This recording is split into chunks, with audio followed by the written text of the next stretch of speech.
This is the third part of the Buffalo Bills scheme breakdown out of the gun doubles wing and gun doubles normal.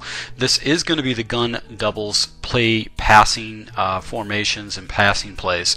If you want to see the rest of the scheme, you can click on these icons here. The 0-1 trap is going to be all the running plays I like to call. If you want to see the doubles wing offset weak breakdown, just click on that icon. And obviously you have the full game live breakdown. Buffalo Bills against the Green Bay Packers. You can see this against a live opponent. Let's go into the breakdown of these plays. Alright, so in the gun doubles, we have a few audibles we're going to take a look at.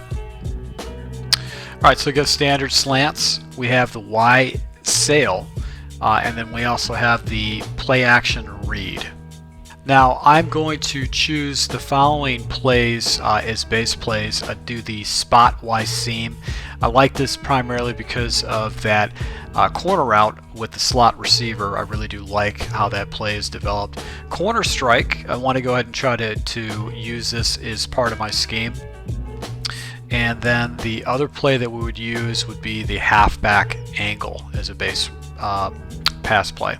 So let's take a look at the halfback angle.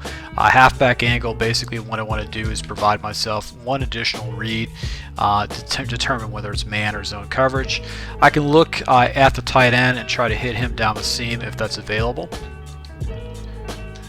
And if I think there's a defender that's going to fall into the seam where the tight end's at, that's why I've got my angle route by the running back I can check down to. And I've also got a slant against man coverage on the backside to be able to pick up some fairly easy yards. Alright, the next play we're going to take a look at is corner strike. And what I like about this particular play is that basically it's fairly easy progressions and reads. And if I wanted to, I can take this play and actually go ahead and tack either side of the field against my opponent depending on what alignment is doing. So I do like to take my inside receiver, whether it would be the tight end or that slot receiver, and put him on a slant route providing me, which is another read. I'm going to go ahead and take a look at the flats immediately and see if I can check down to that, especially in a first and second down situation, because I want to force my opponent to try to defend the flats as much as possible. If he does bring a defender down against man coverage, basically that route will get wide open. If I can throw the ball correctly with my quarterback, I should be able to go ahead and get a fairly easy completion. And then I also have got the wide receiver on the slant route coming over the middle that I can actually hit.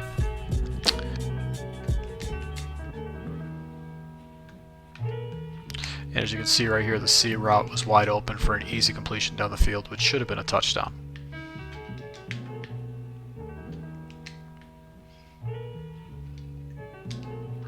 And I've got that trailing slant route to be able to pick up against any kind of man coverage, or if my opponent starts really trying to cover the outside, flooding the outside with defenders.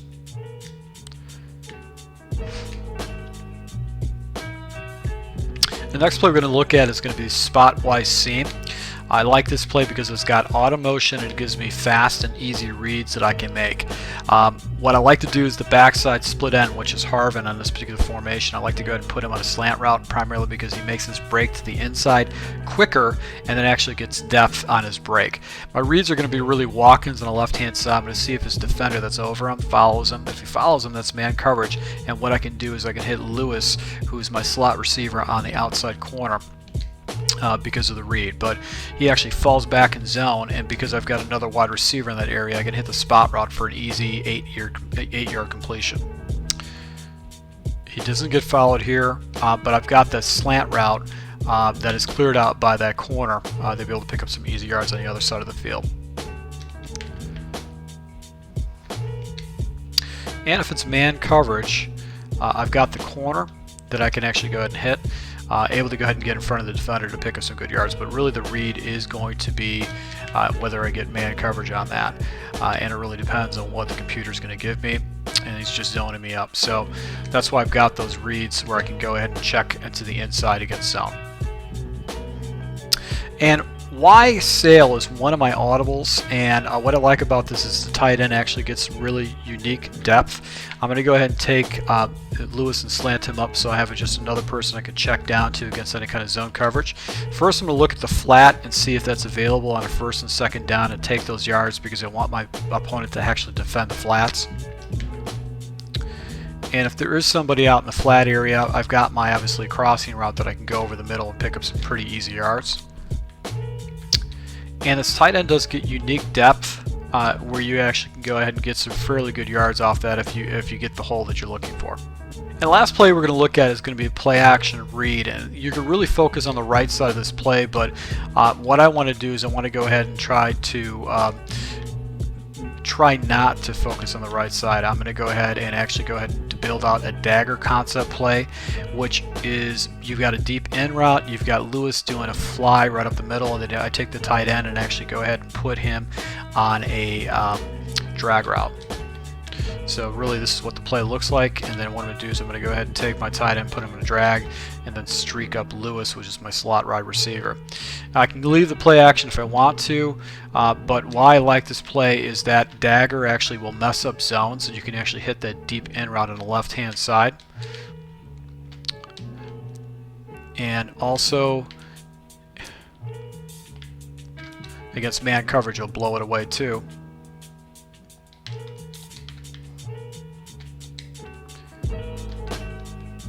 And you do have the fly route that if you catch the ball, you can pick up some monster yards. And if your opponent isn't defending the flats, right there you can go ahead and check it down to the running back with a blocker in the area to go ahead and make a makeshift screen out of this play. And this concludes this part of the Buffalo scheme. What you can do is go ahead and, if you want to look at the running plays, go ahead and click on the 0-1 trap. I'll break down all the running plays like the run of the scheme. If you want to take a look at the pass plays that I use in the doubles wing offset week, you can go ahead and click on that icon right here. And then also the pass plays, the base pass plays, and the audibles out of the guns doubles. And if you want to see live contact against a real opponent, just go ahead and click on the icon of the Buffalo Bills against the Green Bay Packers for live content. And until next time, we'll see you.